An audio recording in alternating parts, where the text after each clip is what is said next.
In this video, you're going to learn why you get nervous before games and 3 tips that you can apply to calm your nerves. Now, the thing is, not all nerves are bad. Sometimes nervousness can actually increase focus, motivation, and really give you that wake-up call that you need to go out there and compete. But other times, let's just say it has the opposite effect. The nerves hold you back and actually change the way that you play. And this is where we can make the distinction between pre-game nerves and something known as sports performance anxiety. Hey there. I'm Eli Straw, mental performance coach and the founder of SuccessStartsWithin.com. Now, before we get into why you get nervous before games, go ahead and hit that subscribe button and notification bell if you're an athlete looking to improve your mental game.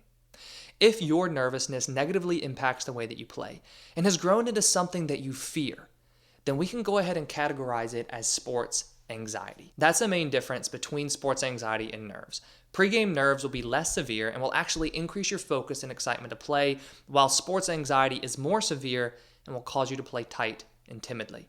And another difference is that sports anxiety is often felt not just before the game begins, but hours and even days leading up to the game. Your anxiety may even get to the point where you feel it on a daily basis, even during practices. Sports anxiety is characterized by worries. You are worried about what may or may not happen. Now, if you've dealt with a lot of nervousness recently, would you say that the worries you have before a game are more about what you want to have happen or about what you don't want to have happen? A pattern I see a lot in the athletes I work with is worrying about what they don't want to have happen. For example, they don't want to play badly because they might lose their starting position, or they worry about making a mistake because of what their parents are going to think of them. All of these types of worries are the main driving force for pregame nerves and anxiety. And this is known as outcome-oriented thinking. You are thinking about what's going to happen in the future. Can you think of some other outcome-oriented thoughts you've had before a game?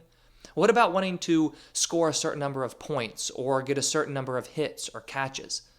Those are good outcomes to focus on, right? Sometimes.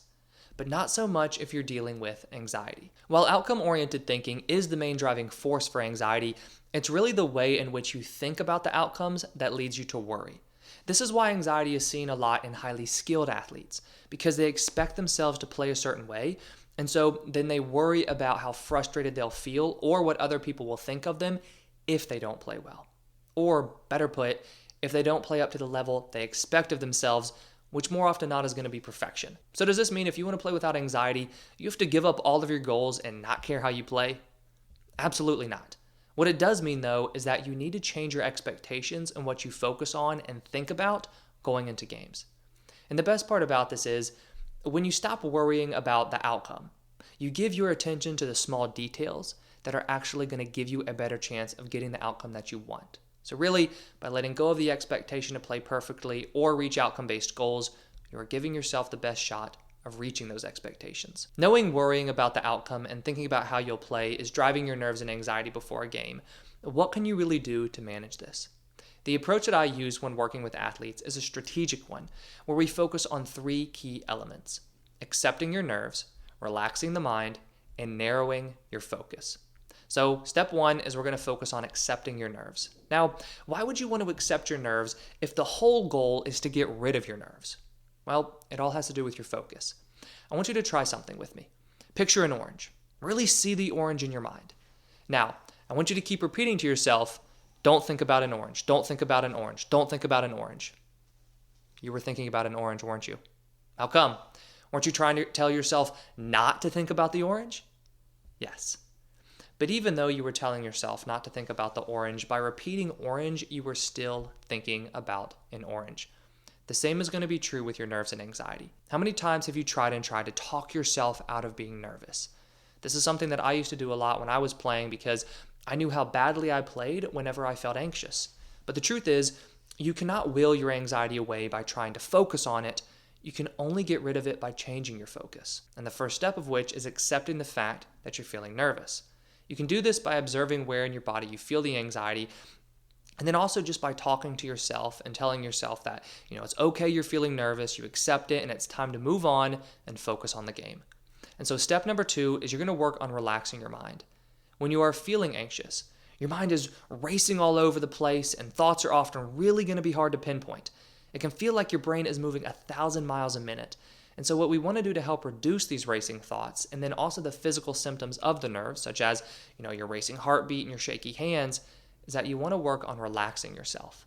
This is going to be the first part of changing your focus. Just a second ago, I said that you want to accept your anxiety. Now, once you do, it's time to turn your attention onto something else. Working to get yourself relaxed can be that something else. One of the best ways I've found to really relax yourself when you're feeling anxious is something known as count breathing. This is where you breathe in for a certain count and then out for a certain count. An example is you're going to breathe in for a count of 4 and out for a count of 8. What this does is it really helps you relax in 2 ways. First, the deep breaths themselves are going to promote relaxation and a calmer mind. And then second, by focusing on the numbers, you are taking your attention off your nerves and then also off the outcome that you're worried about. And then step 3 is you want to narrow your focus. Since sports anxiety is driven by worries about the outcome, to reduce these nerves, you really want to turn your attention onto the process. Now, if you want to get the result in a game, you should be giving your full attention to the process, since it's the process that will lead you to the result. I always like to compare the outcome of a game to a completed puzzle. Your process is going to be all the pieces that fit together to make up the completed puzzle. You can wish and wish and wish all you want for that puzzle to be done, but until you actually focus on putting each piece in its correct spot, it's not going to happen. But how does this change in focus reduce your nerves and anxiety? Well, when you're worried about how you're going to play, if you can let that go and focus on the process, you won't be worrying so much anymore. In addition, outcomes are not fully within our control during games. And when things aren't fully in our control, we turn to something that is: worrying. So another good thing about the process is that the process you will focus on is within your control. You are giving your mind something it can control to focus on. To narrow your focus onto the process, I like using something known as performance objectives. These are targets you set for yourself before games and also practices. So I put a link right here to a video that goes into detail on how you can set performance objectives for yourself. If you're an athlete who's dealt with a lot of nerves and anxiety before games, you likely wonder, where is this all coming from and why is it there? Especially if it leads to you underperforming. Just remember, the reason you're anxious before games is because you are thinking too much about the outcome and worrying too much about what may or may not happen during the game. And so to help, there are 3 steps that you can apply. You first want to accept your nervousness, then relax your mind with count breathing, and then turn your attention onto the process. Now, if you feel like you need additional support with managing your sports performance anxiety, go ahead and click the link that I've put in the description below to learn more about how one-on-one mental performance coaching can help. Thank you for watching, and I wish you the best of success in all that you do.